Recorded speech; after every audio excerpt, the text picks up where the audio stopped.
Hell yeah, and good day, y'all. Jeremiah here from UnderGunned Productions with another episode of Into the Box for you guys. On today's episode, I'm going to talk about the Raven MTi and give you a look at a mix I've been working on and show you a couple little tips and tricks with the Raven that I've learned over the last few months from working with it. I know when I first got my Raven, I looked on YouTube for some tutorials, and there isn't really that much out there. I know I got the Slate startup video, and that was a good help and got me off to the races, but I wasn't able to find much more other than that. So I figured over the next few months here, I'll post a couple tutorials myself just to maybe get the ball rolling and give you guys who maybe are thinking about getting a Raven a look at the Raven in action. And some of you guys might already have your Raven and are looking for a little extra information. So yeah, let's do this and head into the box.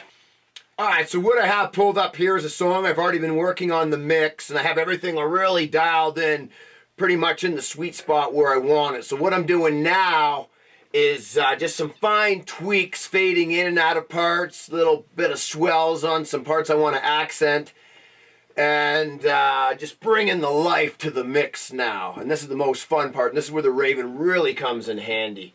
So what I'm using here is a feature called Fine Faders. Right now I'm going to turn the Fine Fader off, and I'll show you full control, right? And with the Raven, for some of you who've never seen the Raven in action before, you can grab up to 8 faders simultaneously.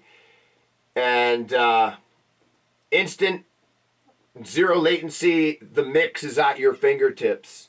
You can easily mess things up that way. So I'm going to go back to the fine feature fade that I was talking about here. Now I have fine faders on. And what that does is slows that response down, so a full motion's only giving me like 6 dB of change. And I can change that. So if you hold fine faders down, it gives you your fine fader response. I can crank that to fast, which pretty much puts us right where we were before. Or I can go all the way to the slowest one, and the full motion's only giving me a half dB now of change, right? So that way you can really just give it that little oomph without overcooking. I like to be around 4 or 5 here, and that still gives me quite a bit of control, but that way if you slip or whatever, you're not going to overkill, and you can always undo. And for those of you who haven't seen the Raven here before, and can you see with the one camera that you get a good look here, there's some cool features, definitely. Like I have all my stuff here. I can go to the beginning of the track, back of the track, start, stop, record. It allows you to put little photo icons of everything here. So I got my drums, my vocals, my string section here, my synths, my bells, my piano, solo guitar, my rhythm guitars, and whatnot. I can scroll right to over here, so I have all my other tracks. But right now I'm working over here. And another cool feature is I can go to the external mixer, and now Raven has their own mixer, which is overlaying on the Pro Tools mixer. So this rhythm guitar still is affecting everything in the Pro Tools sesh. But right now, just so things aren't too complicated, we're going to go back to the Pro Tools view. Okay, so now we are ready to hands-on mix. And I've heard the song so many times, I kind of know when things are coming, that I have a visual map in my head. Like I said before, if you miss that mark or something, it's easy enough to stop, go back, start, and it really brings back the old school way of mixing and mixes it in with the digital end of things here. So here we go.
Alright, so there's a full pass. Now I'll show you all the automation that was just drawn in.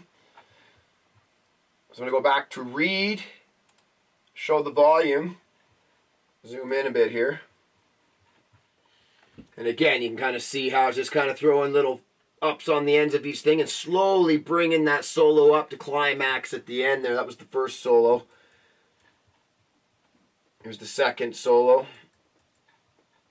Again, you see kind of just getting that little build, letting it build, and then bringing her down at the end there. And it really, you can add a lot of life to your mix that way. I know for years I just kind of get my mix at a happy medium and think, oh, I'm done. But it's amazing how those little, just boom, to help each little thing jump out at you can be the difference of like a decent mix to a great mix.